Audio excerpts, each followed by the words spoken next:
Hello everyone, welcome back to my channel. My name is Brittney. This is the Brittney Reacts Show. And on this show we talk all things movies and entertainment. We have another long stream for you guys today, so make sure you're prepared. I already have like a ton of tabs open. Every week I'm like, oh, there wasn't that much news, and then I go through the news and I'm like, oh, actually there was quite a bit.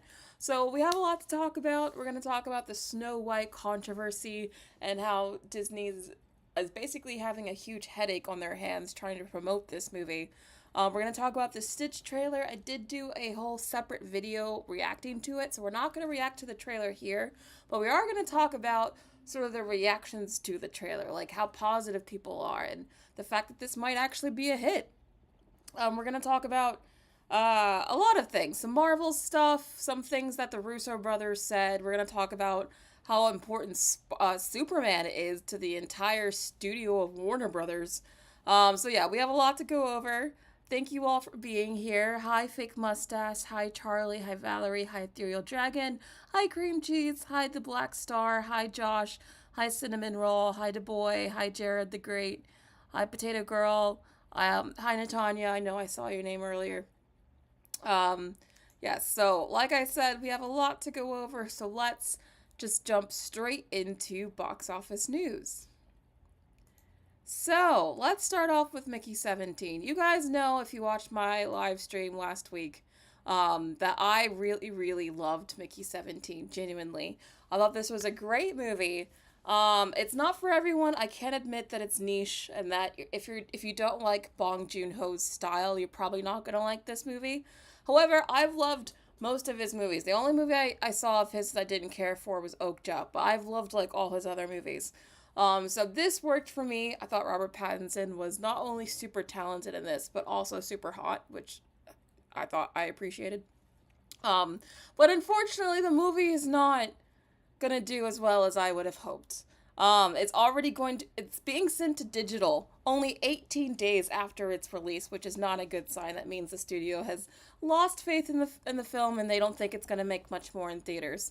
In fact, the film is expected to lose $100 million for Warner Brothers, which again, like I said, is very sad. I wanted this movie to be a surprise hit, but I'm not. After seeing the film, I'm not surprised at all that it didn't connect with the wider majority of people, because it is so zany and weird. But I still think it's a good film. And if you like these kinds of oddball sci-fi movies, I think you'll enjoy this. But yeah, it's definitely not making any money in theaters. But it seems like no one's making money in theaters, because honestly, the entire weekend did poorly. So Novocaine, do you guys even know of Novocaine? I haven't talked about it like at all on my channel. Novocaine premiered at number 1 at 8.7 million. That's all it took to debut at number 1, 8.7 million. That's how low the box office is this weekend. Mickey 17 was number 2.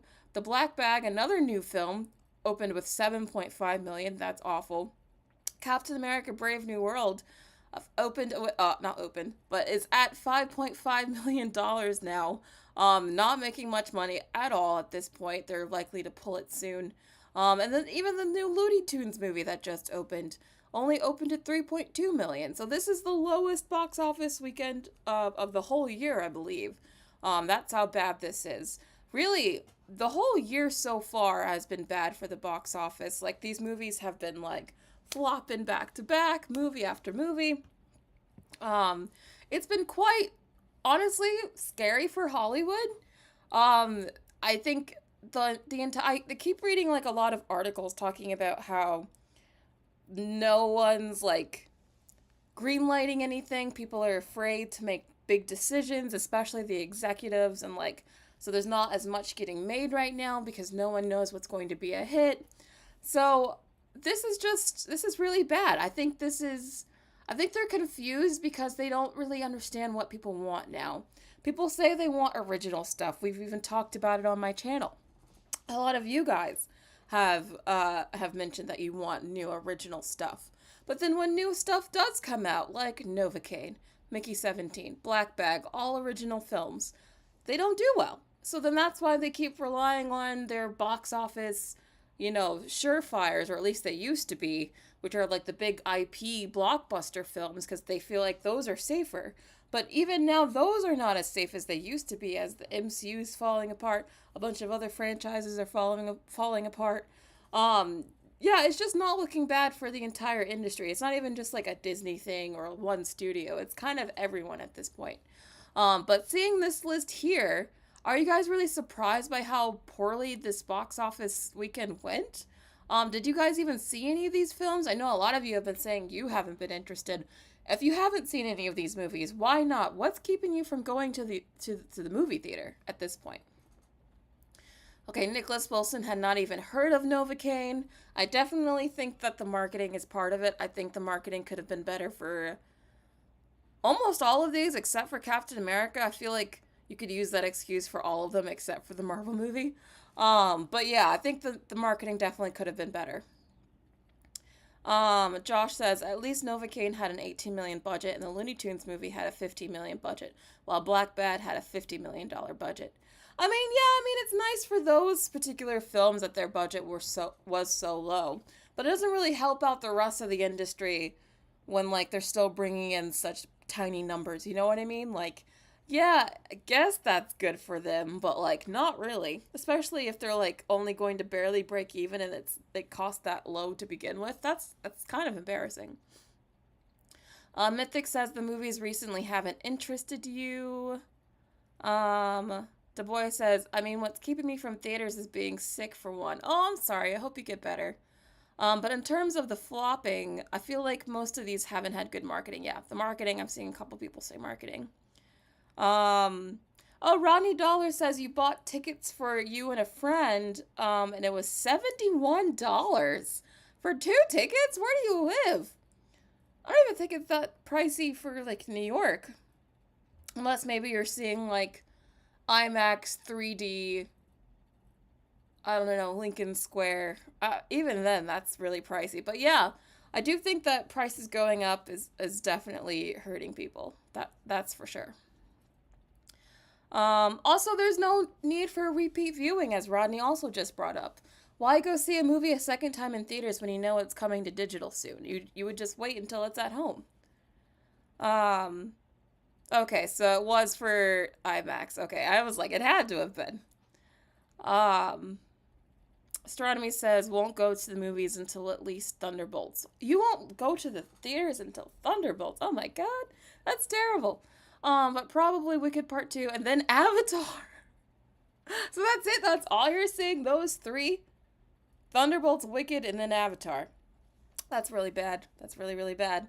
But honestly, kind of warranted, because even as I look at this list here, I'm like, this is not an exciting list.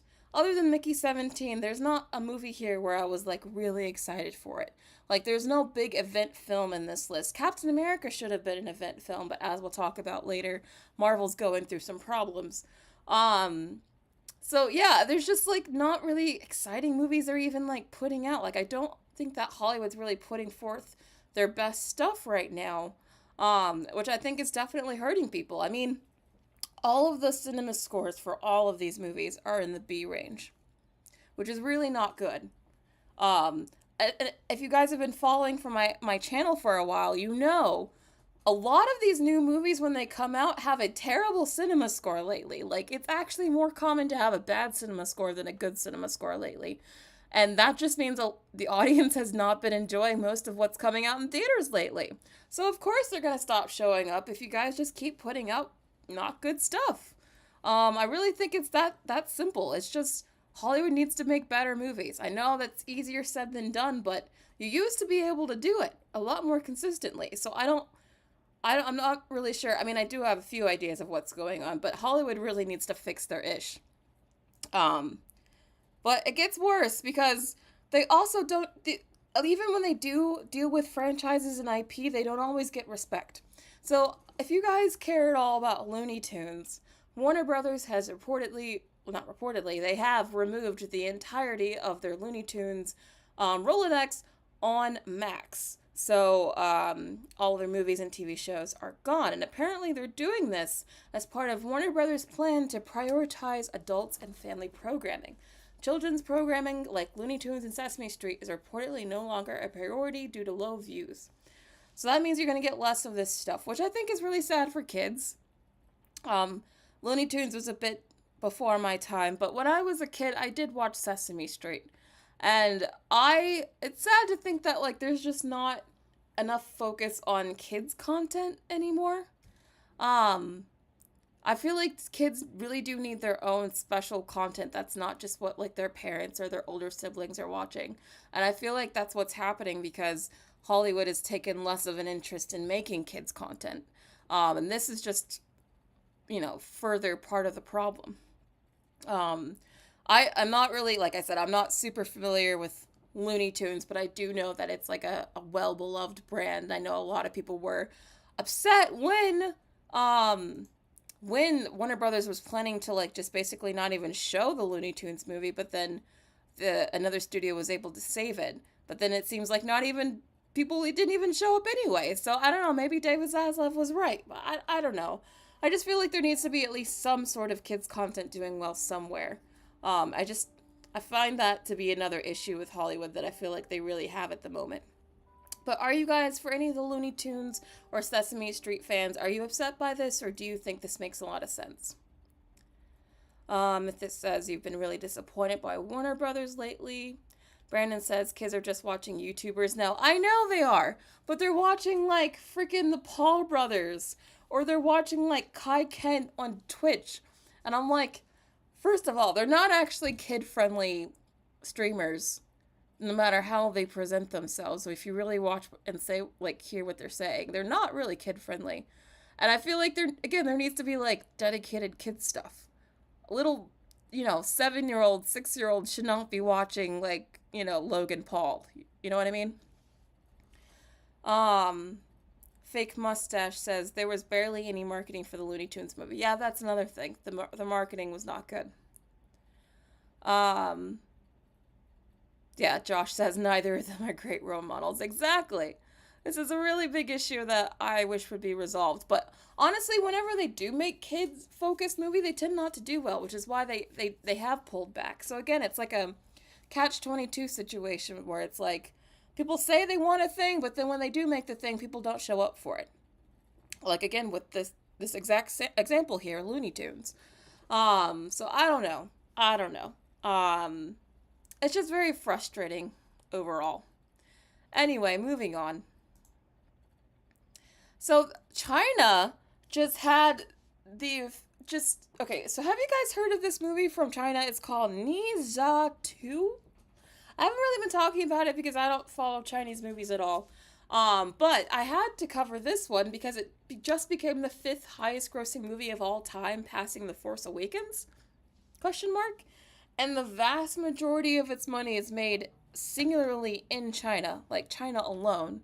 Like, China just has that many people that it can make a movie become the 5th highest grossing movie of all time, even if no one outside of that country has seen this movie. That's crazy. That is crazy. Because this is not, just by country. This is worldwide. So this movie, Ne Zha, made more money in just China than The Force Awakens did worldwide. And Force Awakens made quite a bit of money. Like ridiculous amount of money. So this is, honestly, it's a little shady. It's a little hard to believe. Even as I'm saying it out loud, I'm like, is this really true? But that's what they're claiming. And I just think that explains a lot why American movies are not, doing so well in China right now. I think it's because the Chinese really just want to watch Chinese movies and that's it. So, I mean, this is good for China, but it's not really going to be affected by the rest of the world. I don't know. Are you guys planning to watch this movie now? This random movie? This is an animated movie too, by the way. It's not even live action. Do you guys actually believe these numbers? Because they sound unbelievable to me.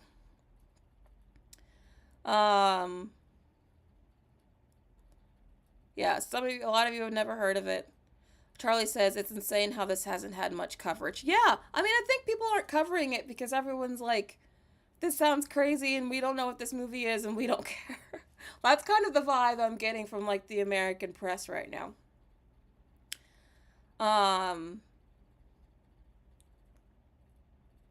Seems like most of you have not heard of it, yeah. But Josh says that this movie is bigger than Star Wars and Inside Out too. I know, that's crazy. That's so crazy. Like I said, I don't normally talk about Chinese movies, but I kind of felt like I had to with this because I'm just like, everyone and their mother in China loves this movie apparently, even though everyone else is like, what the heck is this? But anyway, moving on. So Captain America, okay, just speaking of Captain America and like how Marvel's not doing well. So it's currently on track to end its theatrical run between $405 and $440 million globally. Now, they're saying the budget is $180 million. Total hogwash, but whatever. The second lowest grossing film of the franchise. Now, this is embarrassing. Do you guys remember when they threw out this $180 million number? They said that the break-even point was $425 million. And now it's very likely that it won't even reach that $425 million. And this was a make-believe break-even number. I don't even believe that number is accurate. But that was the number they threw out there to try to save face and save themselves. But now, like, they're still going to be embarrassing themselves. Actually, worse, because they're not even going to meet their make-believe number. And I think this $440 million is complete cope. Complete cope. There's no way it's getting that high. I even doubt it'll get this much, honestly. I think it'll come up just under $400 million at this point. Which is really embarrassing. For a Captain America film, that's really bad. But if you watch my review, you know I didn't like this movie, so I'm not surprised it's not doing super well. But it is just showing again how far the mighty have fallen. This is just overall really, really embarrassing. Now, if you thought that was embarrassing, Snow White said, "Hold my beer." So Snow White is on track to earn $100 million in its worldwide box office opening weekend. For comparison, The Little Mermaid opened to 163 and Maleficent opened to 175. That makes this one of the lowest openings ever for a live-action Disney princess film. This movie is not selling. It's not selling well at all. I've been trying to get one of my friends to come with me to go see this movie, and she really doesn't want to see it. Literally, none of my friends want to go see it. Like, anytime I bring up this film, they're all just like, I don't want to see that. And these are like, at least one of them is like a Disney person. Like, she sees everything. Like, we saw Captain America and Mufasa together. Like, she normally likes going to see these Disney movies. And it's literally like, I'm having to pull teeth to get her to want to come see this with me. Like, she doesn't even want to do it. So I think this movie's going to be a disaster. It already is a disaster. We're gonna talk about its press tour in a minute. But these numbers are horrible. I think this could be the end of at least Rachel Zegler's box office career. Again, we're going to talk about that in a minute. But yeah, these numbers are not good. I think the online toxicity around this film has definitely translated to real life. And I don't think that this movie has any chance in hell. Now, some of the people who have seen this movie, some of the critics who went to the fake premiere, are trying to say this movie is like really good, but I think we should take that with a grain of salt. We're going to go over that in a second. But anyway, even if this movie is good, I still think it's going to flop horribly because there's just so much going against it at this point. But are you surprised by how either Captain America or Snow White is doing? Did you expect them to make more? Are you surprised by how poorly Snow White is doing? Are you planning to see it? What are your thoughts here? Josh says Gal Gadot is publicly avoiding Rachel Zegler at all costs after this movie. It's insane. I have never seen a press tour like this. The main two leads won't even go to like this. They refuse to be in the same room together. The only times they are ever together is when they have to stand together to take a picture for like 1 second, and then they go off in their immediate other directions. They try to spend as little time around each other as possible. It's really interesting to watch. Rodney says Gal literally had her star on the I know, I saw that. Yeah, I really did. I think Gal is trying to save her career in all of this. I think that's why she decided to do the star on the Walk of Fame today, just to be like, hey, I'm still the star of this show. I'm still relevant. I'm still here. I'm the name here. Just focus on Rachel Zegler's controversies. I have no problem here. I think that's definitely why she tried to do that for sure. Yes, and there were protests at her Hollywood star thing. So I think, yeah, I think part of why they might have scaled back the awards, not the awards campaign, the marketing campaign might be because of the protesting. I think that's definitely part of the drama. Oh, Josh says the Snow White songs sound like rejects from Wish. Oh man. I actually think the Wish songs sound worse.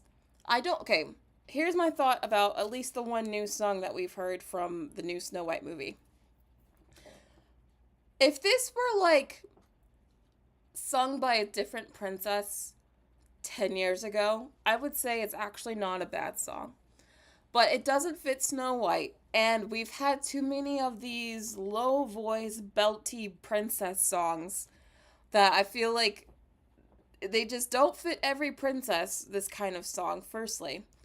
And secondly, I just feel like it's gotten tired and it starts to sound like an anthem song, and like Snow White's not the kind of princess to be singing an anthem song, you know what I mean? Like it really does go against the character.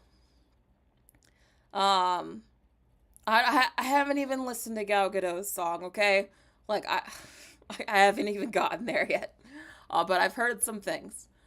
Um anyway, like I said, we have a whole section talking about Snow White later, so we'll get to that. But yeah, things have been so bad that what was used to be called the National Association of Theater Owners, yes, NATO, has changed their name and logo to Cinema United. Their new mantra is "Moviegoing is our mission." So, there might be two reasons that they wanted to change their name. The first is obvious, even though they actually came first, believe it or not, which is hilarious to me. But the second is that I do think that with Cinema United and moviegoing as our mission, I do think that they're in survival mode because theaters are not doing well. Like, moviegoing is down so poorly that it's like resembling numbers like right after the pandemic, which were really, really bad. Theaters cannot go on for this long with like this movies doing this poorly.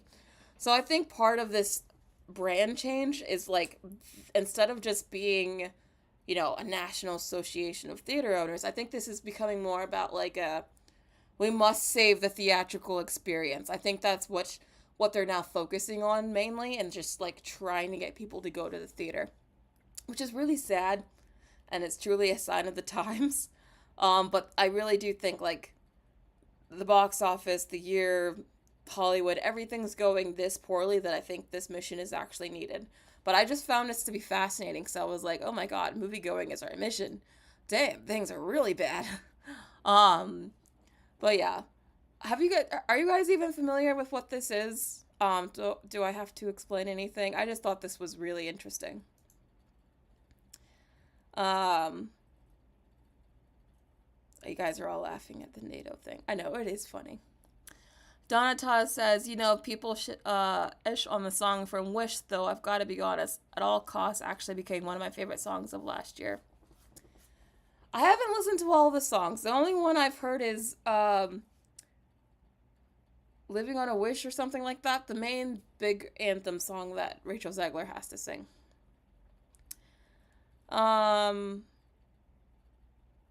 They should bring more international movies. The international movies don't always do that well, though. That's why they don't really, go heavy on those. But we'll see what happens with theaters. Honestly, I think it's going to get worse before it gets better, as we're about to go through, because there's a lot that there's still more danger on the horizon from what I see. So let's get into the entertainment news. So, as I said, danger on the horizon. Superman is apparently so critical and important for the success of, like, just for it to be a success, that if it fails, if Superman fails, it could actually take the entire studio with it. Now, here's what the news is. The news is coming from Puck News, which, if you're not familiar with, it's like a newsletter that was started by Matt Belloni, who's really respected in Hollywood. I used to be subscribed to Puck News, and I read a lot of their articles. They do really good journalism, but it's really expensive, so I unsubscribed. But if you're really interested in this business stuff and like learning about the inside stuff of Hollywood, I do recommend like subscribing to them for at least a couple months, because I did enjoy it. But anyway, he's really trustworthy, which is why his news often gets picked up a lot. But he said, or at least from Puck News, that Superman has almost incalculable importance to Warner Brothers Discovery, and there is reportedly genuine fear of the film studio going the way of 20th Century Fox, which was acquired by Disney in 2019. From one Warner Brothers veteran, an essential element of the stock price is believing that the IP of DC is meaningful. David Zaslav bet big that they can show the world that the DC IP can have real value. Superman is the first movie that will set the tone. They have a tremendous amount riding on it. So if I can sort of deconstruct and explain what is being said here. So, do you guys remember a few years ago when David Zaslav took over Warner Brothers? He made it very clear that he wanted to have DC up and running and competing against Marvel. That's why he got James Gunn and tasked him with basically creating a whole new universe, which James Gunn has been building and planning and trying to create now for a couple years. Now,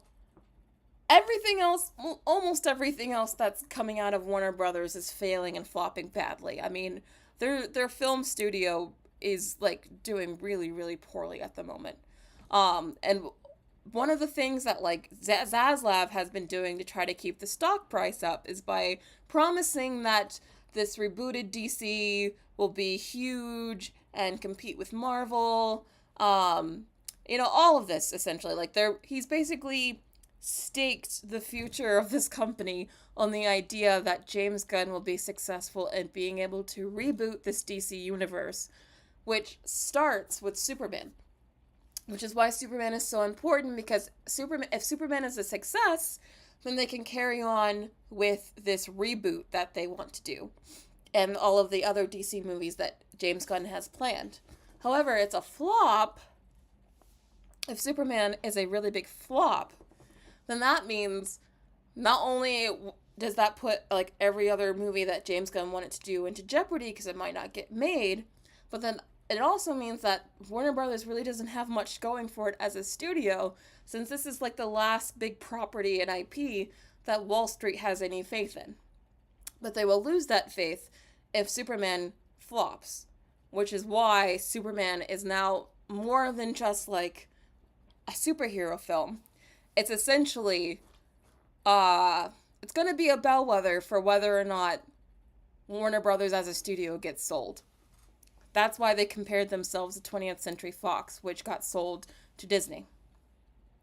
I don't know who would buy them. I'm betting it would probably be Apple or someone, one of the big tech companies that has the money, or maybe Amazon. They seem to want to buy everything these days. But I think that's a very real possibility that Warner Brothers, including DC, could be bought by one of those big tech conglomerates soon, especially if Superman flops. So that's how badly, if you want to know how badly the industry is doing right now, the entire success and future of one studio hinges on a single movie. Superman. That's how badly things are going right now. Do you guys think that Superman will actually be successful?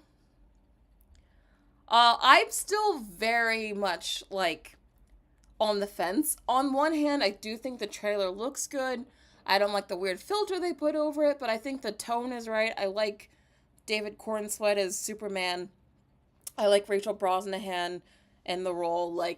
There are some things there that I do like, but I am worried that James Gunn won't be able to stop his James Gunness, and he just will make this into Guardians like 4.0. You know what I mean? That's what I'm worried about. And apparently a lot of the test screenings have been like 50-50. So there was an article earlier this month that was talking about how Superman has had terrible test screenings. And this came from, I think his name's Snyder. That's right, Snyder. Yes, Jeff Snyder. He has a podcast. He's another like insider who has a lot of like scoops and stuff, and usually they're right. Not always, but usually they're right. And he said that he heard that Superman has been through test screenings, but they've been pretty negative. So that's not good. That's not good at all. The only good news that I've heard about this so far is that it looks like they've made a couple of changes, because the latest test screening apparently has more positive reviews. So at this point, I think the reception to the movie has been mixed, at least from what we've heard behind the scenes. But mixed is not good when, like, an entire studio success hinges on, like, this movie's, like, being a hit. So the fact that it's getting, like, mixed reception from screenings, the fact that, like, I mean, it's James Gunn doing it, and even in the trailer you can tell he has some of his more, like, weirder, wackier characters in it that I just don't know are gonna work. I am nervous about this movie. Even though I think there's enough there that it could be a hit, the fact that, like, DC hasn't done well at all, like, in the past several years, the fact that Black Adam is still their most, like, successful movie since it came out, and Black Adam almost not ended, but I would say it definitely made an impact on The Rock's acting career, to the point where he's now trying to, like, be taken seriously as an actor and working with Martin Scorsese, as we'll talk about later. But, like, no other film has been able to even open higher than Black Adam, even though that movie was also considered a flop. That's how badly DC has been doing. So, I don't know about Superman. I'm nervous about this. I'm not confident at all in saying it's definitely going to be a hit, which this really needs to be. So, yeah. Do you guys think this movie will be a hit? Are you actually looking forward to it, or do you think Warner Brothers as a studio is basically toast? Potato Girl is afraid. Josh says Superman having mixed test screenings like The Flash and Black Adam isn't a great sign. Yeah, not great company to be in. If you're a movie, you do not want to be listed in the same sentence as The Flash and Black Adam. So that's really bad. Cheetah Viper says Superman has become interesting because of Gunn. I think it has a chance, but word of mouth will be key. Yeah, I think word of mouth will be everything, which is why I don't think it's enough that it's just Superman the brand. Like, I don't think Superman alone is going to make this movie a huge hit, but I do think that if the movie is really, really good and has really good word of mouth, that is what'll make it a good hit. So the movie has to be good. It can't just be like another superhero film. It has to be like kind of amazing, which is a hard thing to do. Donataz says, okay, I'll save this. It's possible that the film could do well despite the mixed reception of its test screenings. The first Wonder Woman also didn't have the best test screenings, but didn't they make a bunch of changes to Wonder Woman? I think they fixed it, right? I don't know if they've been able to fix Superman yet. Oh God, not pity. I'm seeing some of you guys saying you just want to see it to help it out. Like, you shouldn't want to see a movie out of pity. You should want to see a movie because you actually want to see it. But I mean, if that's what gets you into the theater, maybe Warner Brothers should start leaning into that marketing. Please save us. Please save this movie. Please see this movie so you can save our studio. I don't know. Maybe that'll work. But anyway, moving on. And it has a runtime of 2 hours and 20 minutes, by the way, which is quite a long time. It's almost 2.5 hours with trailers. This is almost a 3-hour experience, which I think will also hurt its repeat viewings and just the number of people who will be willing to go see it on the first try. So yeah, I also think this is a problem. I think they should have forced him to shave off at least 20 minutes. I normally argue that movies can be long because I personally don't have a problem with long movies, but I think this one is so important. You need it to be like as commercially viable as possible. I would have made this like max 2 hours, nothing more. But we'll see. Maybe people won't mind. Who knows? Also, let's talk about the Snow White controversy. Because this movie has everyone angry with it from all angles. Left, right, short, tall. Like, everyone has a problem with this. So, firstly, let's talk about the CGI dwarf situation. Everyone, even the people who saw this movie, can agree that the CGI dwarves are the worst part of this film. I don't understand why they thought it was more progressive to make dwarves look like CGI monstrosities. How is that more favorable than just like actually casting actors with dwarfism? That makes no sense to me. So I think all of these little people who are like mad about this movie are rightfully mad, because I'm like, I think they tried to overcorrect after what Peter Dinklage said. He said he had a problem with, the dwarves in the movie. He thought it was offensive or something. And so Disney overcorrected by making these CGI monstrosities that I think everyone agrees is even worse. So I don't know how you made an even worse decision trying to make a better decision, but they did. So they've had a bunch of people like basically try to be mad about that. There's been a lot of articles about that. And then on top of that, wrong thing. Disney is also, they hosted a fake premiere, by the way. A fake premiere. And what do I mean by fake premiere? Well, they did not include the dozens of media outlets that usually are invited by Disney to interview the cast and creatives at the premiere. Instead, the coverage was done by photographers and a house crew. The studio did not comment for this story, but the scaled back plans comes amid controversies surrounding the film. Yeah. So basically, they didn't have a normal premiere because they didn't want their stars to get to talk to the press. And I would argue that they cared a lot more about Rachel Zegler not getting to talk to the press. Why are they so worried about Rachel Zegler? Well, she has been kind of a problem for this movie since the beginning. So let's do a bit of, like, rewind time. I've seen a lot of people online, and even I think some of you in my comments on Twitter have tried to ask, like, what did Rachel Zegler do wrong? Why is everyone so upset with her? What's the issue? So here's the issue. This all started with this interview, which I think has become probably the bane of her existence. Because it really did all start from this interview. So she was on this, the D23 red carpet, or blue carpet, and she was talking about how this new live-action Snow White movie is going to be more modern and more updated, because the old cartoon is too dated and problematic, and the new movie has to fix all of these issues, right? And this pissed a lot of people off, because they were like, well, you were given the opportunity to play this an iconic role, and you spent your time trashing the original film? And I understand. I completely understand, actually, people being upset about that, because I do think she comes across as really entitled just in those comments. But I think what really irked people, more than what she said, and I said this when it happened, but I think it's how she said it. I think she came across the worst way possible in all of these videos.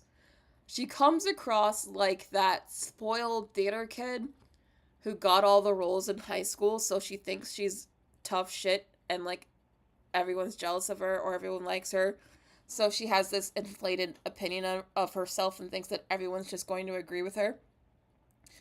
That's who she reminds me of.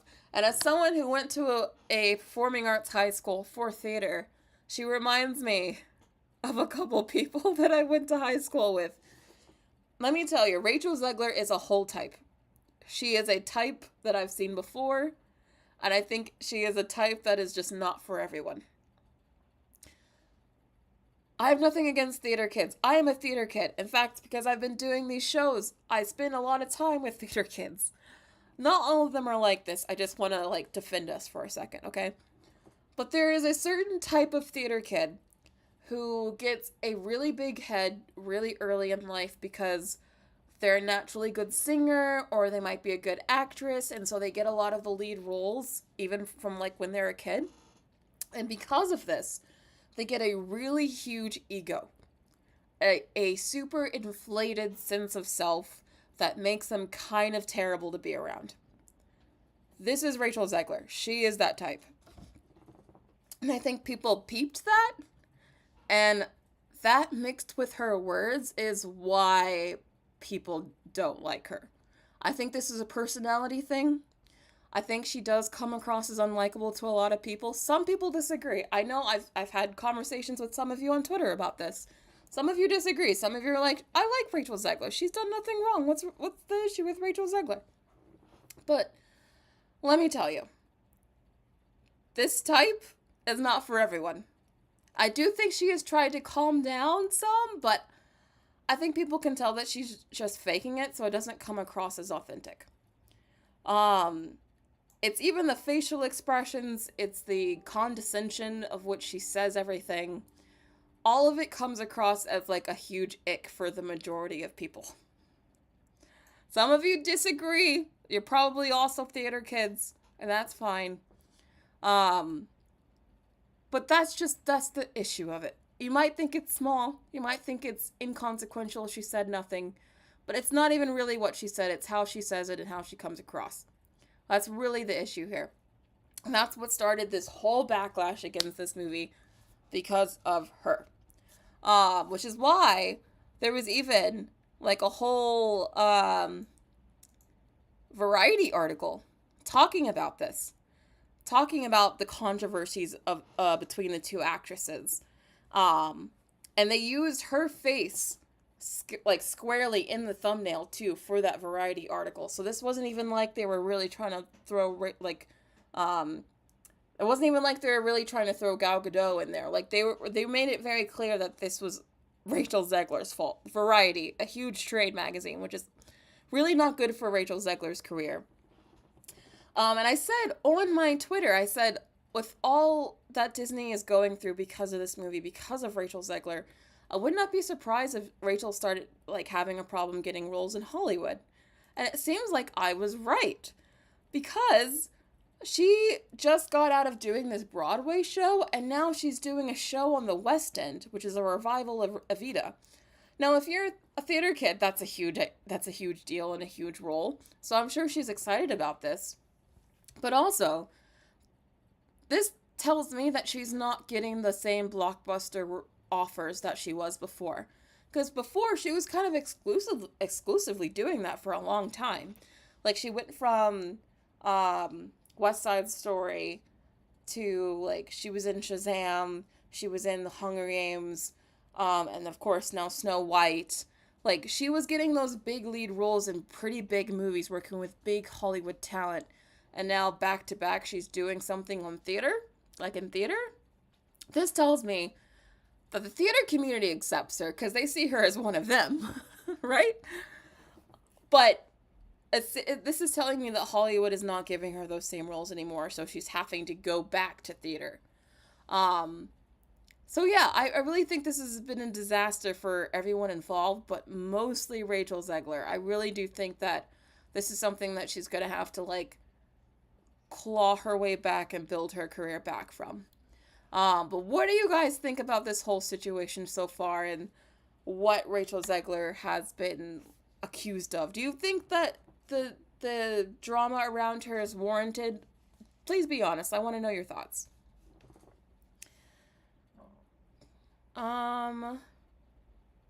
Charlie says she's the next Lea Michele. Oh my god, you might be right about Lea Michele. I think you might be right. She does have Lea Michele energy. Boink Bot says, but the massive budget is... Oh yeah, the movie's budget is absolutely massive because they tried to do reshoots trying to save the film. I bet now they regret even doing the reshoots.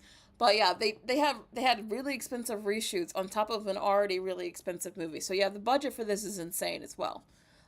This is going to lose a lot of money. Arvin says, I feel bad for Rachel Zegler, even though I didn't like the thing that she said. The experience of being a princess should be magical and dreamy, and she just lost the chance, and that's just sad. Yeah, I don't think that Rachel really... I mean, I haven't seen the movie yet. I am going to see it and review it. But she doesn't really, like, give to me, like, princess energy. Especially not for Snow White. Okay, Valerie says, I think the hate is warranted to a certain degree. Sure, she can be annoying at times, but to blacklist her is a bit too much. Well, I mean, an entire studio just had to fake a premiere because they're scared of their lead actress. What studio is going to want to deal with that? That's why I'm saying I think they're going to blacklist her, if they haven't already. Evil Connor says, I really think this has been disaster for everyone involved, but mostly Rachel Zegler. I mean, it's true. It's true. Tell me where I'm wrong. Movie Freak says, I kind of believe she is the next Mean Girl. I don't know if she's the next anything after this. That's what I'm trying to say.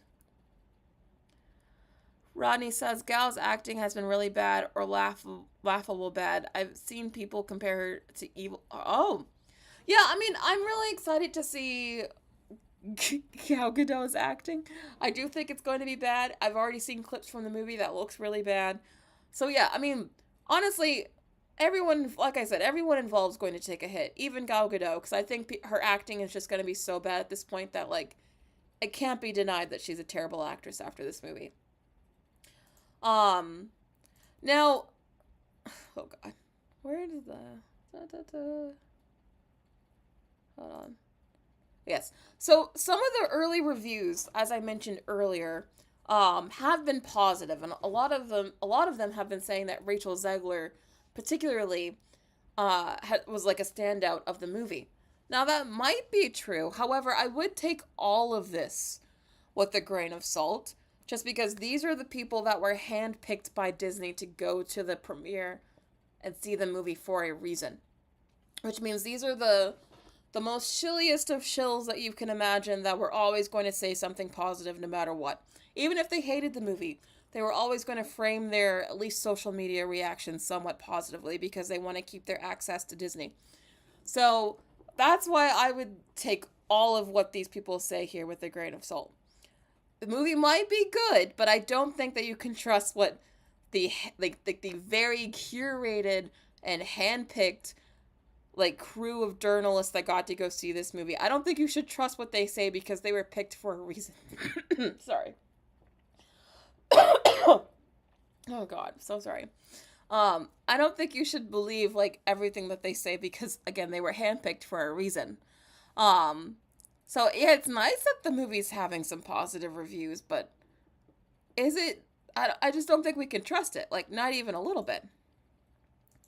I mean, people are going after this movie so hard that they're even comparing Rachel Zegler's hair to Lord Farquaad, something that I do think is getting to her because she decided to release this random video of her with hair that sort of resembles Adriana Calzolati, the original voice actress of Snow White.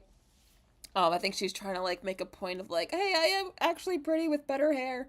I think that's exactly what this is about. So this is all just a huge mess. It's a huge, huge mess.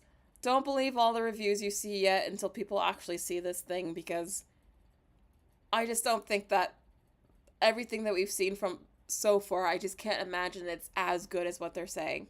Also, I think people are just going to want to hate this movie no matter what, because, again, the attacks on this movie and Rachel Zegler in particular have been quite constant, but also kind of funny.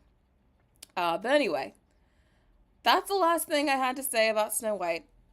I had to show you the Lord Farquaad comparison because I thought it was funny. Any final thoughts about Snow White before we move on? I know the meme is funny. I have to say the meme is funny. I can't deny it. It's very funny. What are you talking about, Leo Galaxy? That's exactly what I just said. Try to listen. Evil Connor says that is crazy side by side. I know it is crazy side by side. Arvin says Gal Gadot's Evil Queen is giving Madam Web. Not gonna lie. I said earlier, I tweeted a couple of weeks ago that this movie was giving Madam Web to me. Again, I'm gonna see this movie, so who knows? Who knows? Maybe I do like it, but I don't know. There's just already so much that I have a problem with, even without seeing the film. That it's probably not gonna be like a, oh, I love it kind of thing, regardless. But we'll see. I could be surprised. Um, Moving on though.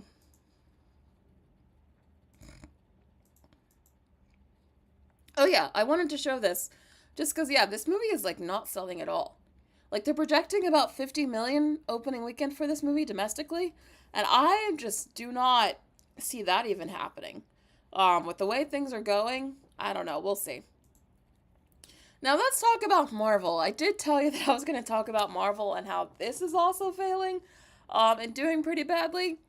And let's talk about it, because the Russo brothers are basically in charge of saving this entire universe. That's why they're getting paid the big bucks. That's why they brought back Robert Downey Jr. That's why they're rushing this Avengers movie out next year, because they know they're in trouble, and they're hoping for a Hail Mary basically. But the Russos just gave an interview to the Times, and they said a lot of really troubling, questionable stuff that has me worried about both Doomsday, but also the future of the MCU. So let's discuss. So, the Russo brothers say their goal is to bring the focused narrative back to the MCU with the upcoming Avengers films. The MCU has got quite large. There needs to be more of a central narrative. This is part of a quote where they were talking about how, like, the MCU has gotten too big and how even they're getting a little bit overwhelmed, or it's a lot for them to process. And I'm like, okay, so are you trying to acknowledge the issues so that we're all on the same page? Because I kind of feel like you shouldn't be talking about the problems the MCU has while you're, like, making an MCU movie. Like, why badmouth the universe that you're making a movie for? I don't know if that's, like, a good marketing decision. But maybe it is. Maybe they're like, hey, we get it. We know there's problems. Here's how we're trying to fix it. Maybe that's what they're trying to do. I don't know. But I do feel like they crossed the line in this interview, because I said a couple of really dumb things. I mean, apparently they needed baseball cards. There's so many characters in the MCU now, and it's so hard to keep up with, that they were given baseball cards with every MCU actor on it, how expensive they were, and how many movies were left on their contract. I mean, I'm sure that was useful, but the fact that that was even needed is crazy. They needed baseball cards. That's how many characters are in the MCU at this point. Like, the fact that they're rushing this movie out next year when they still have so much to, like, sink their teeth into and, like, figure out is crazy to me. Like, I'm really nervous about Doomsday. Like, truly nervous about Doomsday. Okay, so Joe Russo also said that Secret Wars is the beginning for the MCU. He said, we told an ending story with Endgame, now we're going to tell a beginning story. That also makes me nervous, because I thought that Secret Wars was going to be an ending. What I was hoping for, at least, was that they were going to kind of conclude everything that was happening in the MCU currently and all the characters that they have currently with Secret Wars, so that we would reboot with a new universe that just focused on the X-Men and maybe the Fantastic Four. That's what I wanted Marvel to do. That's what I thought they were doing, just because, to me, that's what makes the most sense. So for them to say that Secret Wars is just a new beginning makes me super worried about everything.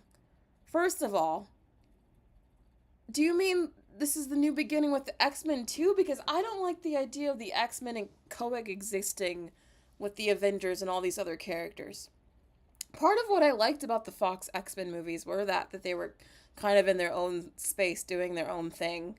And the fact that, I mean, really, the whole emotional crux of those X-Men movies were the fact that, like, humans didn't like the X-Men and were prejudiced towards the X-Men because seeing people who had those abilities were rare and not normal. But in the world of the MCU, not only do humans know that people with abilities exist and, like, superpowers are possible, but they're also extremely common. So, why would, like, the average civilian in the MCU care about seeing, like, the Beast or something like that? You know what I mean? Like, why would they care when, like, they've seen a freaking celestial in the ocean? Like, I just feel like it won't have the same impact that it should have. So that's why I was really hoping that the X-Men would be in their own separate universe. But if Secret Wars is just a beginning now, does that mean we also have to have them exist all in the same universe with all these other characters? Because I don't want that at all. I really don't want that at all. So this worries me a lot. This worries me a lot. Also, Secret Wars is not coming out for a couple years, so I don't know. I feel like this is all, it's happening both too soon and also, like, kind of it's too late at the same time. But how are you guys feeling about Doomsday and Secret Wars and the Russo brothers? Do you have confidence that they can do this story right? Are you nervous like I am that this is now apparently a new beginning when I thought this was like a new finale? How are you feeling about this? Josh Loves Mimi says, I have lost track of what Marvel and DC is doing for the future. It doesn't make any sense. I am someone who watches almost everything Marvel puts out, even still. The only thing that I've skipped recently is I didn't watch Echo, and I'm behind currently on Daredevil. But for the most part, I watch, like, everything. I don't watch the cartoons. So I didn't watch the animated X-Men, and I didn't watch so far the animated Spider-Man. But, like, mostly I watch, like, almost everything Marvel puts out, and I'm confused. I have no idea what the overarching story is or what they're building towards, which is why I'm really nervous about Doomsday, because I'm like, Infinity War and Endgame felt like a culmination of events. I don't think Doomsday is going to feel that way, because what are we culminating? There's nothing that we've been building up towards, so I'm really nervous about it. Arvin says you don't care, you want the Agatha movie. I want the Wanda versus Agatha movie too. I would love that, but I don't think they're gonna do it, unfortunately. Charlie says you don't have high expectations. Yeah, I agree. Josh says Daredevil Born Again is just fine. That's what I'm hearing, that it falls off a lot after the first episode. I've still only seen the first episode. And I liked the first episode, but I'm hearing that it does fall off after that. So that really sucks to hear. It's also not doing well. We're going to talk about Daredevil in a second. But yeah, even Daredevil's not doing well. In fact, why don't I just go to that right now? Yeah, so Daredevil Born Again drew 7.5 million views in its first 5 days on Disney+, which would be on par, but actually I think slightly less, than what Agatha All Along pulled in its first 7 days with 9.3 million. So Daredevil Born Again so far is doing worse than Agatha All Along. You just know this is not what Marvel expected or intended or wanted. I mean, they reshot season 1 with the anticipation that it would be worth it because the show would get high ratings. But the fact that it's getting worse ratings than Agatha, I mean, they probably shouldn't have even bothered. Like, they already greenlit season 2. They've been talking about bringing back the Defenders and doing a Punisher series and all of that. And I'm like, maybe you guys should have slowed your roll a bit, because if people aren't even going to watch Daredevil Born Again, they're not watching Iron Fist. You know what I mean? I'm even nervous about the Punisher series, and I love John Bernthal. After Harry Styles, he's my other husband. So I don't know. I don't know. This is really bad. I don't even think, I mean, like I said, I've only seen the first episode, but I didn't even think it was bad. Like, I don't even think this is about the quality of the show. I just think that the MCU, the brand is cooked. The brand is just utterly cooked. That's how I would describe this, because there's no other reason other than just people have lost interest in following the MCU. Because there's no reason this should be pulling in smaller numbers than She-Hulk. No reason. But are you guys surprised by this? Are you guys even watching Daredevil? If not, why not? Will says, I just want a Wanda movie. I love you guys so much because we're all like in the same boat here where we just like, we don't care where's Wanda. Wanda has so many fans. Even all these years after WandaVision, like we have remained loyal. And I don't know if it's Elizabeth Olsen's fault or if it's Kevin Feige's fault or who I need to blame, but someone is dropping the ball on Wanda. You know what I thought WandaVision was setting up? Because that was the first, thing that they released after Endgame. I thought WandaVision was setting up this new phase of the MCU, and they were setting up Wanda as, like, the main antagonist, and how she was gonna, like, try to go after her kids, and they were all gonna have to, like, try to take her down. That's what I thought they were setting up, and I was totally here for that. And then, like, honestly, by the time... It didn't even take that long for me to realize that, like, the Marvel wasn't going to be the same anymore. I think I told you guys this like a couple months ago, but my realization that I think Marvel is about to fall off actually happened in Loki season 1. And Loki season 1 isn't even bad. Like, I don't think that's a bad show. But it did pull me out in the very first episode of Loki season 1. Do you guys remember that scene where they pull out a bunch of Infinity Stones from a desk? And, like, the worker, the TVA worker's like, oh, yeah, they're just a bunch of paperweights here. Do you guys remember that scene? I remember that scene because it broke my illusion of the MCU. Up until that point, like, Infinity Stones have been built up for 3 phases that they were a huge deal. And that was the laws of their universe that they had set up. So I was like, oh, yeah, Infinity Stones, they're a big deal. But when they just, like, dumped them on that desk and said that they were paperweights, it broke the whole illusion for me. That really was the moment for me where I was like, I don't think the MCU is going to be the same anymore. It really was. Like, I'm not even joking. That was my, like, they've... And the reason why that hit so hard for me, because they broke the laws of their own universe. Like, I'm okay with things being fancy and, like, avant-garde and you really, like, doing weird things with your story. That's fine. But you still need to have, like, set logic and rules in your universe to make everything make sense. And when they completely, like, almost dismissed the Infinity Stones as not important, that just broke everything for me. Because I was like, what do you mean? We just spent 3 seasons saying that these were, like, the most powerful things in the universe, and now we're just going to undo that in 1 episode? Like, it really bothered me. And I feel like it's that sort of disconnection and lack of having a story is what really has brought Marvel's downfall. At least that was my experience with it. Do you guys remember that scene at all? Am I just talking to the wind? Josh says these Marvel shows have gotten so predictable. They have. They really have. Du Bois says, oh geez, I forgot about that scene. That was the worst idea possible. It really was. It really was. Oh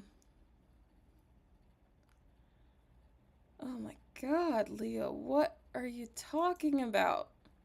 If you want to be a member of Rachel Zegler's fan club, go do it on another channel. Cheetah Viper says, Multiverse of Madness killed my interest in Marvel. Yeah, that was the second shoe.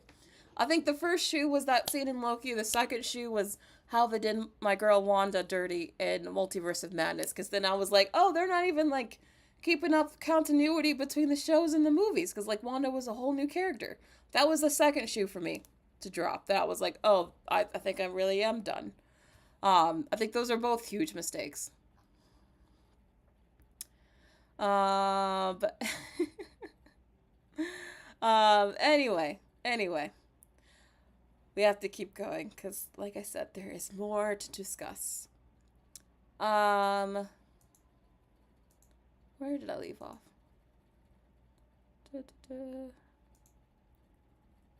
Oh yeah, there's also some other stuff that they've been talking about with Robert Downey Jr.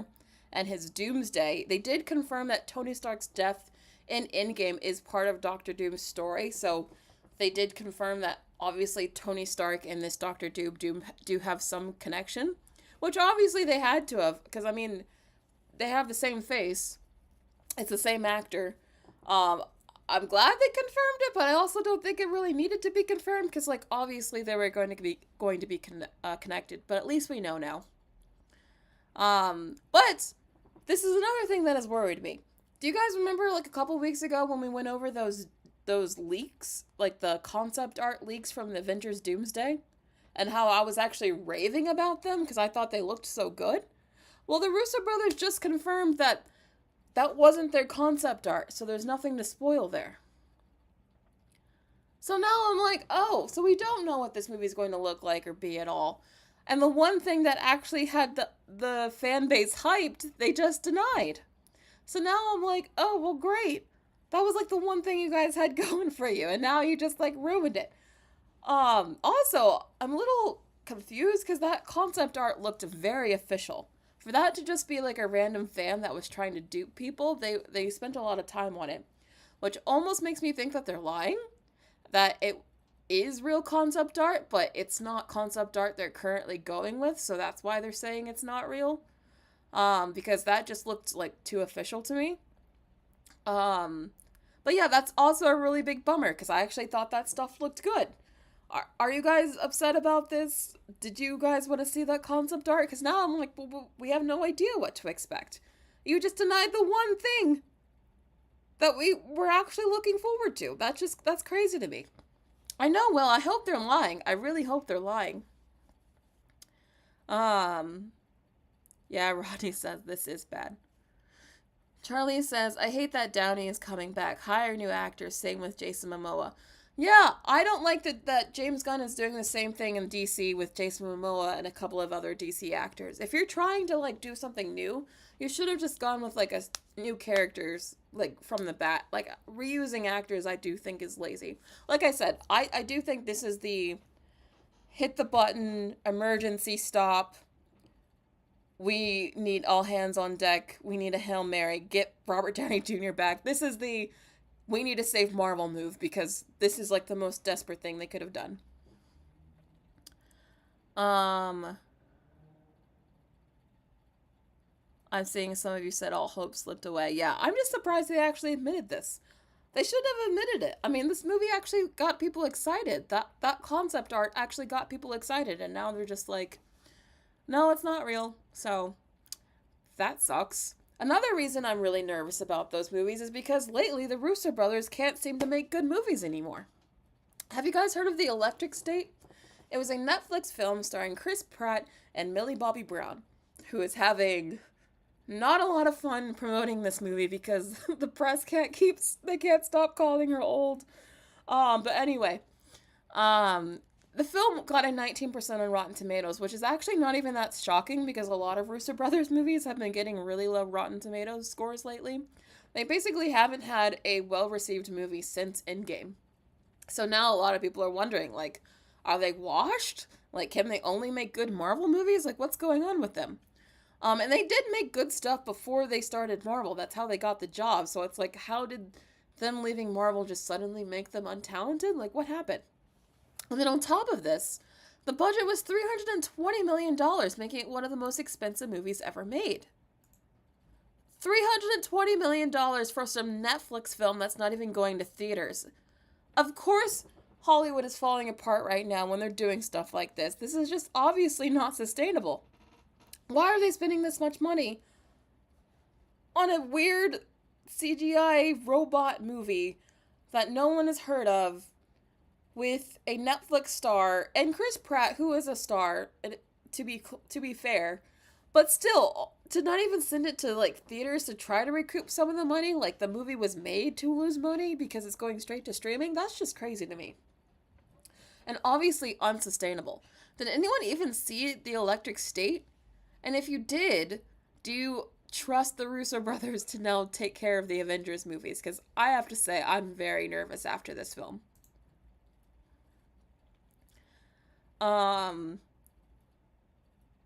Natanya says, I'm not mad, you're just disappointed. Millie needs to run away. I don't think Millie even cares. All Millie ever talks about is, like, how she doesn't care about movies And I think she just did this because she probably got a good paycheck and she was one of the leads. Like, she has made it very clear she is not, like, an artsy-fartsy type at all. And I do think that is hurting her credibility in Hollywood. Nicholas Wilson, thank you so much for the super chat. Really appreciate it. The electric state is a middle finger to the source material. I'm sure. The Russo brothers are all about, like, deconstructing things and trying to, you know, make it their own. So I'm not surprised. I'm not surprised by that at all. But thank you for the super chat. Okay, Naomi, you saw it. You said the movie was terrible. Okay. Charlie says, how you feel about Zegler is how I feel about Millie. To be honest, I like most actresses and actors in Hollywood. As I can only think of 4. Yeah. There's only 4 actresses. And I'm just sticking with actresses for now because that's what we're talking about. 4 actresses total that I just, like, do not F with or kind of like for various reasons. One of them is Rachel Zegler. Another is, what's her name? The girl that plays Wednesday. I've already told you I'm just not a fan of her. Millie Bobby Brown. That's my 3rd. And the 4th is someone who doesn't even really get much work these days, but back in her heyday, I also was not a fan. And that's Jennifer Lawrence.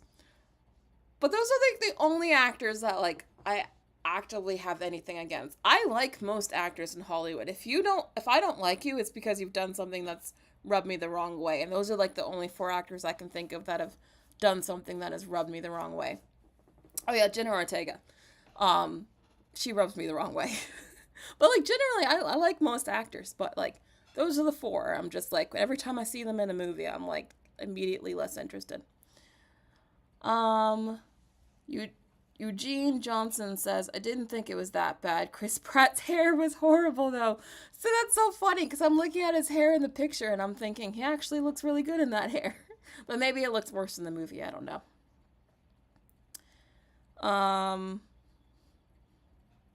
But yeah, anyway, have you guys been seeing, like, all these articles talking about, like, Millie Bobby Brown looking really old? And, like, she's like, why is the press talking about my looks? She's really had a rough go at it trying to promote this movie, because, like, everyone is coming for her. Although, to be fair, she does, like, wear a lot of makeup and wear very old looking clothes for her age. But yeah, she's been going through it lately. But anyway, I just thought that was funny. Also, be prepared for the Russos to use AI in Avengers, because they used AI for the electric state, and Joe Russo's literally on the board of, I think it's Runway, which is an AI video company. So, like, they're definitely planning to use AI for Avengers, maybe have already used it. So, that is coming, so be prepared. I know a lot of you AI haters are, like, upset about that, but if they use it in this Netflix movie, they're definitely using it in the Marvel movie, too. Also, speaking of Marvel, Saddie Sink has reportedly joined the cast of Spider-Man 4. Now, there's no, like, confirmation yet on the role that she's playing, but a lot of people have been speculating. And the current rumor that is going around is that she's going to play Mary Jane, which I cannot hate more. Like, there's so many other roles. Sorry, I just yawned. There's so many other roles that I would rather her play other than MJ. This is, like, the one role I would not want to see her in, because there already is an MJ, and that's Zendaya. They already made it clear didn't they, like, even call her MJ in one of the movies? Like, Zendaya is MJ. So if you're going to hire Saddie Sink as some alternate universe MJ, all you're going to do is invite comparisons between her and Zendaya. And in today's political climate, you know exactly what that's going to invite. The most toxic, racist, horrible, misogynistic stuff you can imagine, all towards Zendaya. Which I don't want to see, because I really like her. So I feel like this is inviting all toxic, like, the most toxic discourse imaginable. I don't understand why they don't see how they're setting both Saddie and Zendaya up for a lot of hate online.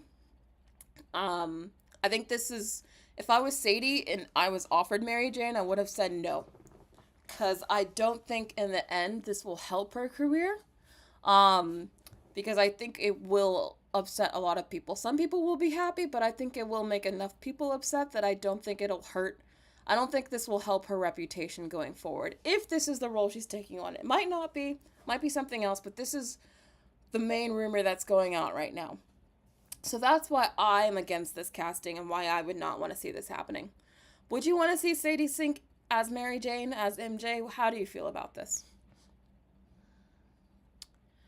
Eugene says, I just don't think Marvel will let a mutant into a Sony Studios movie. Yeah, there are other rumors that she might be Jean Grey, but I don't see that either. Just because it would be really dumb to introduce an X-Men character in a Spider-Man movie. Like, I just can't see that either. Will French says, I mean, Zendaya is Michelle J, not Mary J, but still, don't do that to them. You know, people are not going to make that difference. There's barely a difference right now. That doesn't change anything about how this will play out. Donataz, I think she's probably either Firestar or Jean Grey. Well, I hope it's Firestar, because it shouldn't be Jean Grey either. I don't even think she has a temperament for Jean Grey. Okay, Josh agrees she should be Firestar. Okay, some of you think that. Who knows? I don't know who Firestar is. I just heard that's another thing she could be. I just don't want her to be MJ. Like, that's the only thing I care about, to be honest. Any other role, maybe except Jean Grey, just because I don't think she'll make a good Jean Grey. I don't care about. But I just specifically really don't care about. I do not want to see her as Mary Jane. Yeah, Josh agrees. That would be a strange move to put Jean Grey in Spider-Man 4. And if they did do that would make me even more nervous about what they're going to do with the X-Men moving forward. Because, like, they're just going to put X-Men in anything. And then what's the whole point of X-Men if it's not about, like, self-hating? Like, I feel like that's the appeal of the X-Men, right? It's like they're relatable to people who feel like outcasts and misfits, right? How are you going to be an outcast as an X-Men standing next to Spider-Man? It doesn't make sense. It just does not make sense. Maybe if, for those of you who read the comics, it makes sense to you. If it does, please explain it, because it doesn't make sense to me.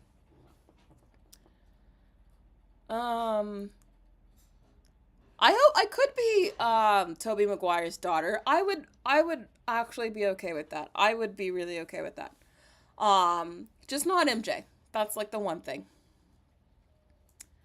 But moving on. I thought this was funny, so real quick.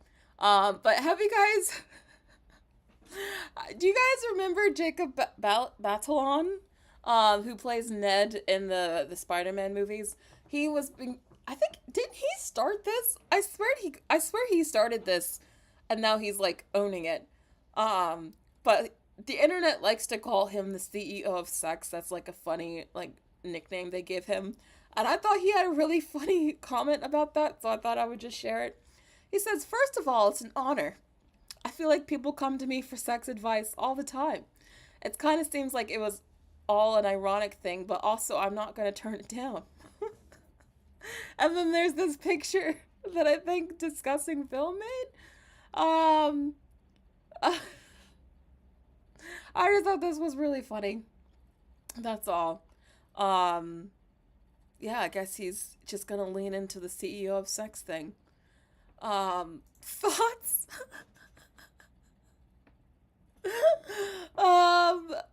Yeah, I don't expect you guys to have real thoughts. I just thought this was really funny. Anyway, I did also react to the Freakier Friday trailer. I have to say, I think it looks like a Disney Plus film. I think it looks also like it's very clearly aimed towards a younger audience. I don't really see how well this movie's going to do in theaters, just because the audience that liked this movie as a kid are not going to want to see something that wacky and kiddie now. And I don't think kids are going to want to see this because, like, Lindsay Lohan has not been relevant for years. And Jamie Lee Curtis is really more well-liked by an older audience. So I just think that there's no real audience for this movie that's going to show up in theaters. I think this will probably be another flop. I think this actually should have been a Disney Plus film. And the thing is, I do think there was a world where, like, this movie could have been a hit, but after seeing the trailer, I just don't think this is the world that's going to happen in. Because I do think that it looks like a Disney Plus movie. It looks super kiddie. I just don't see it being a huge hit. But did you guys like the trailer? What are your thoughts? Are you planning to see this new Freakier Friday movie? Arvin says, I love to see Jamie Lee Curtis act stupid. She does that in every movie. She really likes doing that. Danny says, talking about the CEO sex thing. I wish I never knew anything about this. Cheetah Viper says, I don't think Curtis is a good actress. I think she's really good at being campy. I think that's what she's good at. Sorta a foodie says, no, Freakier Friday is not going to be a flop. The budget for a body swap movie is minuscule. Well, that's a good thing. It's good that the budget is low. But when I say flop, I usually just mean, like, no one's going to see it or it's going to have really low box office. And I still stand by that. I still think the audience for this will be quite small. Oh, but Fake Mustache is planning to see it. So there's one person at least. Okay, Josh says you think it's going to do like the latest Mean Girls movie. Didn't that movie not do well either? Even though I actually liked that movie. But yeah, I don't think that's a favorable comparison. So, the Lilo and Stitch trailer. I did already review this on my channel. I did a whole video of it, so I'm not going to go through this like frame by frame. But I will talk about the reactions to it because they've been super, super positive. So the film earned 158 million views in its first 24 hours online, making it the second most viewed Disney live-action trailer of all time, with the first being The Lion King. So I think this movie's going to be a huge hit, and I think this is going to be like an Inside Out 2 level hit where they're actually surprised by how big of a hit it is. Because, as I've been telling you guys, Stitch is so super popular. He's all over the parks.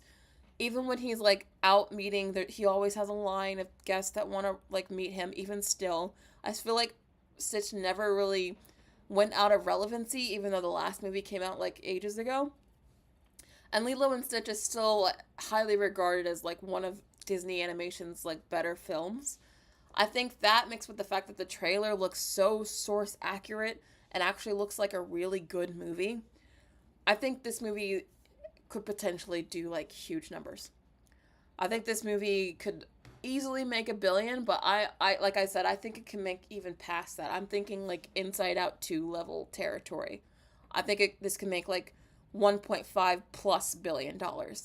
I also think it's going to sell a lot of plushies.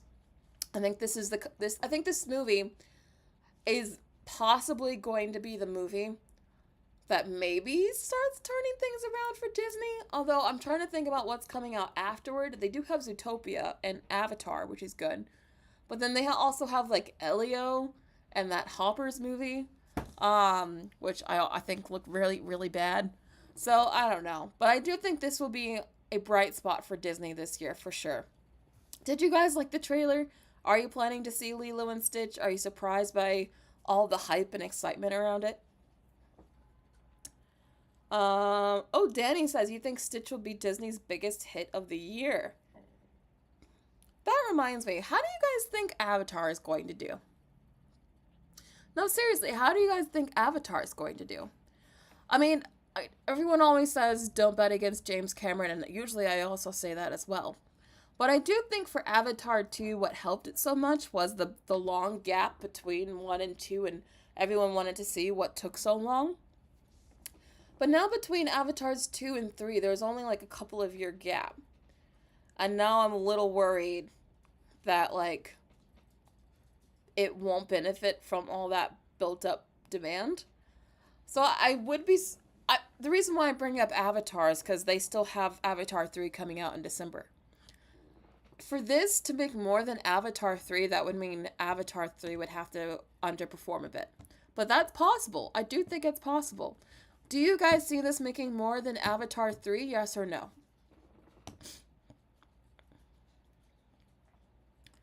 Okay, Josh is not betting against James Cameron. You think it will be massive like the last movie? I'm still going to say that as well, just because these movies are always stupidly successful and no one understands why.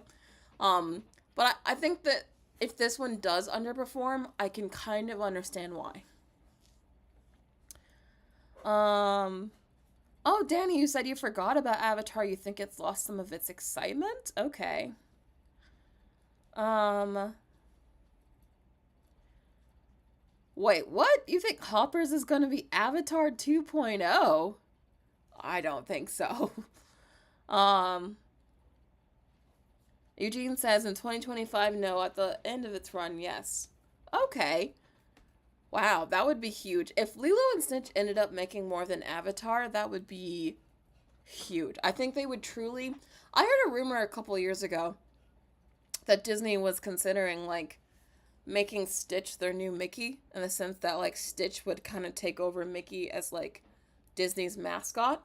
Just because, believe it or not, Mickey Mouse is kind of declining in popularity as a character. Like, little kids, there was some survey I saw, like, 2 years ago, where they said that, like, even characters like Mario are more popular than Mickey now.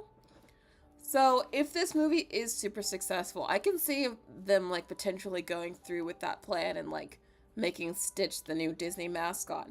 Which also might mean they might ruin Stitch, because that means you're about to see Stitch absolutely everywhere. But we'll see if that happens, though. I'm very curious to see how they respond to this. But anyway, let's move on. So there's a few pictures that have come out of the Odyssey, you know, Christopher Nolan's next film, and I actually think they look good. Like, I think they look really good. They look exactly what I expected them to. I think it looks like an epic. I think it looks very strong. I love I almost called him Timothy Chalamet. I love Tom Holland's like, little costume there. I love that the boat looks real, like they're filming on a real boat. I love that it's all practical. Um, I don't know. There's nothing about this image that I don't love. This is exactly what I expected. So, I'm really looking forward to this. Do you guys think this image is strong? Are you still excited for the Odyssey, or does this look like a little run down to you, or like low budget? Because this looks exactly what I expected. I mean, when I think of the Odyssey, I think about men on boats. There's some men on a boat here. Josh Loves Movies says Stitch should join Tinkerbell and be one of Disney's mascots like Mickey. I think if Lilo and Stitch is super successful, like I think it will be, I think that'll definitely happen. Arvin, oh my god. Stitch will slay Mickey and grave that stupid mouse. What? Why do you guys have things against Mickey? I still love Mickey. I really love that Mickey and Minnie's Runaway Railway. Have you guys rode that ride that's in Hollywood Studios? I really like that ride. I don't know. I still like those characters. I don't know if I like the new design of those characters, but I like Mickey. I think he's fun.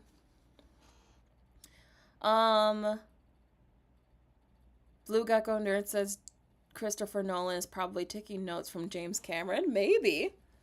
Imagine if Christopher Nolan made a James Cameron style movie. Not only would it make a lot of money, but it would be it would be well loved by film bros everywhere. I'm seeing lots of people are still really excited, so you guys do seem to like what you see. Okay. Oh, Potato Girl says you'll pass. Interesting. I'm really curious to see how well this movie will do. I think it's going to do well. Like, really well. So I'm excited. Now, I don't usually talk about theme parks that much, but you guys know I used to work in Disney World and Disneyland. I have been to Universal on both coasts, so I'm, like, super, super familiar with all of the parks. So I'm really excited for Epic Universe that's coming to Orlando. If you guys haven't heard about Epic Universe, but Universal is building an entirely new theme park. And these are the lands. There's going to be a Super Nintendo World, which you see here. A Harry Potter Ministry of Magic, which you see here. Dark Universe, which is going to be filled with all the Universal monsters, which I'm really excited for. and How to Train Your Dragon um, land, which is essentially why we're getting the live action How to Train Your Dragon movies, because they have to keep that IP relevant now. So I think this looks really exciting. I'm actually kind of worried because a lot of the attractions that they're announcing at Disney don't seem as exciting as what they're doing at Epic Universe. Especially because I think I talked to you guys about this like several months ago. But they're planning on getting rid of Rivers of America and Magic Kingdom, which I think is shocking and sacrilegious. And they're replacing it for a freaking Cars ride, which it sounds like the worst IP to replace something that beautiful with. I really hope they're not getting rid of the entire Rivers of America, but that's apparently the plan. I don't know if any of you guys go to the parks or even know what I'm talking about, but I'm really nervous about what they're doing with the future of Disney World. But Universal, I like what they're doing. I think they might be coming for Disney's milkshake, to be honest. Is anyone excited for Epic Universe? Are you planning to come here? Because I'm definitely going. As soon as Epic Universe opens, probably not right away because the lines will be very long, but I will be there within a year for sure. I'm definitely going to this. In fact, I've already been talking about plans with someone to go here, so I'm definitely going.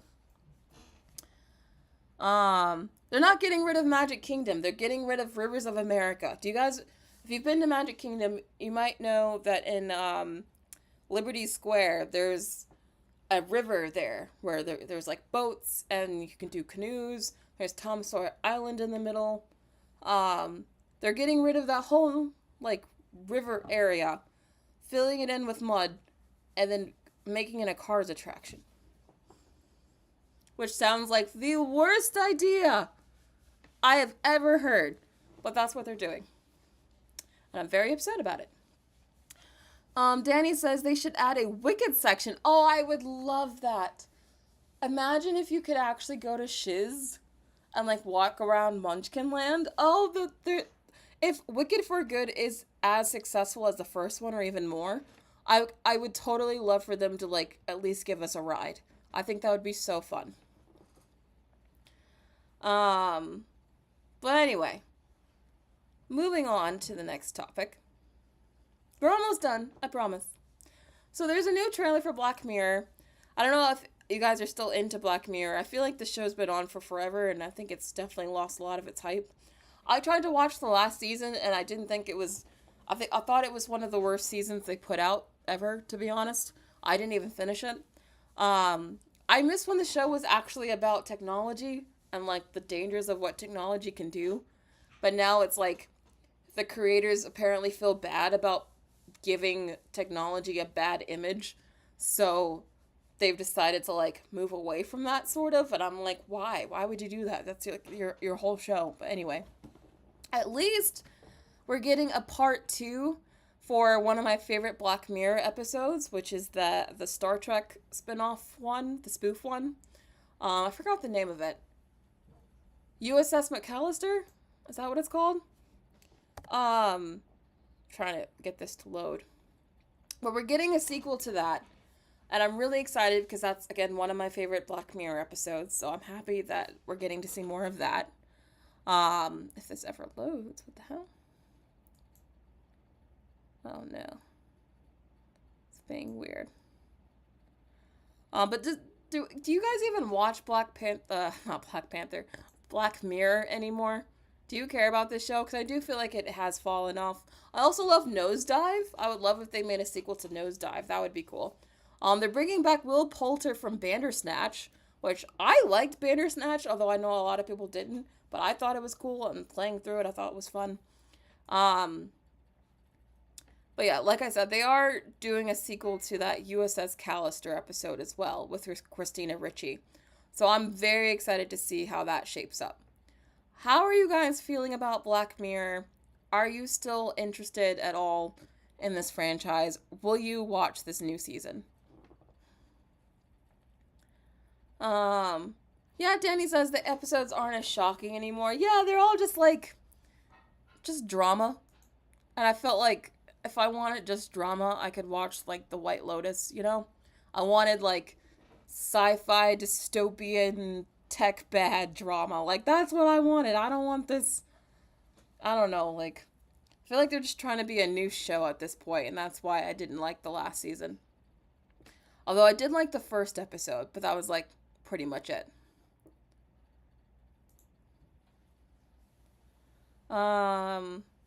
Josh says Black Mirror is basically the future as it is predicted. Yeah, I think also what's hurting them is that a lot of their tech predictions came true. And now they're having to write the future when the future is now. So I think that's also part of the issue. I mean, even a lot of their older episodes, like when the show first started, some of that stuff has already come true. Do you guys remember that robot dog episode, which is one of my favorite Black Mirror episodes? You can buy a robot dog that looks almost just like that now. Like, the future is here. Valerie, you also couldn't finish the last season, yeah. Wait, what? Evil Connor says he's on my list of annoying male actors, just under Taron Egerton. I love Taron Egerton. No, he's an actor I love. Oh, I love him. Why don't you like Taron Egerton? Miles Teller, I'll give you. He's probably on my male list of like actors I just don't like for some reason. But I love Taron Egerton. But anyway, I'm excited at least for this episode. And then we're like 3 stories from being done, and then we can end this. So there's also going to be a God of War series that's been greenlit for 2 seasons at Prime Video. Other than like the 2 shows that I think they've actually done well at, Marvelous Mrs. Maisel and the Boys. I think most of Prime Video's shows are actually not that good. So the fact that apparently the showrunner is admitting he's not even a gamer, I think is not a good sign. I'm not a God of War fan. I haven't played the game, but I do know that it's popular and has a lot of fans. So we'll see if the fans accept this. I have a feeling it's probably not going to turn out the way the fans want if the showrunner's already like, I'm not a gamer. But at least he's admitting us an advanced. I don't know. Prime Video, they're really trying to get like more hits under their belt. Like they've had a few, but they don't get as many as Netflix, and I think that just kills them. Which is why they keep buying these big IPs, hoping that they'll get like a new big hit out of it, but they end up like always skimping out on the writer for some reason, which is why these shows end up really bad, like The Rings of Power. So I don't know. Like, why is it so hard to get a showrunner that actually cares about the property they're working on? Like, it's like Hollywood is allergic to that very idea, and I really do not understand it. Are there any God of War fans that are upset by this, or are you like, you don't care? Are you actually planning to watch this? Josh is hoping it's good like Fallout. Okay, if it turns out like Fallout, that's okay. But this line here from the showrunner really makes me nervous. Oh, Danny, I totally agree. What happened to Love, Death, and Robots? I actually really liked that show. I liked the first season of that show more than I did the last season of Black Mirror. I would definitely love a season 2 of that. Cheetah Viper doesn't trust Amazon. Yeah, that's kind of how I feel. I would need to see more before I can say this is actually going to be good. 2 more stories, and then we're done. So this is what I mentioned earlier when I said The Rock is going to be in a Martin Scorsese movie. Ever since Black Adam flopped for him, he's been like kind of on this redemption arc of trying to get people on his side. One of the things that people were complaining about after Black Adam aired is that like The Rock plays the same character and everything, and how he's not as good of an actor as other wrestlers turned actors like Dave Bautista. And I think The Rock being very online and connected socially, I think he saw all of those comments, and I think they really got to him, because since then he's been signing up for a bunch of like more like Oscar baity kind of movies. Like he has this wrestling movie or boxing, I'm not sure. It's a sports movie from A24 coming out soon that looks like it's awards bait. And now he's doing this Martin Scorsese movie, like Mr. I Am Cinema himself. Like, this is definitely part of The Rock's heel turn, where he's trying to like get more clout as an actor and be taken seriously. let's see if it works. Maybe these directors can get a new performance out of him. I don't know. But I definitely think it's worth noting that he's at least trying. Are you guys looking forward to seeing The Rock in a Martin Scorsese movie? Because I just feel like those are two names that do not go together. So I am fascinated to see, like, how this movie comes out or how The Rock turns out. Like, I just cannot see him in a Martin Scorsese movie. So this is fascinating to me. Are you guys looking forward to this? Do you want to see The Rock and try to get an Oscar? He seems to be in, like, this I want an Oscar now mode. So let's see if it works out for him. Oh, Danny is saying no. Okay. Evil Connor says The Rock won an award for annoying actors last year. Oh god. Not won an award. Josh says The Rock is trying to become an actor to take seriously with these awards movies. Yeah, he really is. He's trying it. We'll see if it happens. Tanya, you can't stand The Rock. I'm seeing a lot of Rock hate. See, this is why he's trying to do this rebrand, because of all the Rock hate that's out there right now. He used to be a lot more beloved than this. Oh god, Evil Connor says, I could never see this man again and be very, very content. What did he do? Besides make some really bad movies. Well, you guys are like, oh my god, Rock is no Leo. I didn't say he'd be a Leo. But, I mean, I'd say we at least got to give him a shot. You guys are already like, man, he can't do it. Jeez, you guys are like, not Rock fans at all. Okay, well, I'm saying maybe he can do it. We'll see. I'll say this. If he ever gets an Oscar nom, whoever that director is should definitely win Best Director. Because, like, they pulled a miracle. But anyway, let's move on. This is the last story. Speaking of the Oscars, Conan O'Brien will return to host the Oscars in 2026. So apparently most people agreed. I agreed. I thought he actually did a pretty good job at the Oscars this year. I'm not surprised at all that they asked him back. They asked back Jimmy Kimmel like 4 times in a row. So I think as long as Conan O'Brien doesn't crap the bed, they're probably going to keep asking him until he says no, just like Jimmy Kimmel. Because no one else seems to really want this job. But I thought he did a really good job. So we'll be seeing him again next year. But that's it. That's my show today. Thank you all for being here. I know this was another very long stream, so I appreciate you guys just being here and going over all this news together. But yeah, I will see you guys on Sunday. It will actually be Sunday because I'm now done with the show, so I'll have time on Sundays again. So make sure you're here Sunday at 1 p.m. Eastern Standard Time. We're going to talk a bit about Snow White because I will have seen it by then. So if you want to see my thoughts on Snow White, make sure you're here next Sunday. All right. I'll see you guys then. Bye.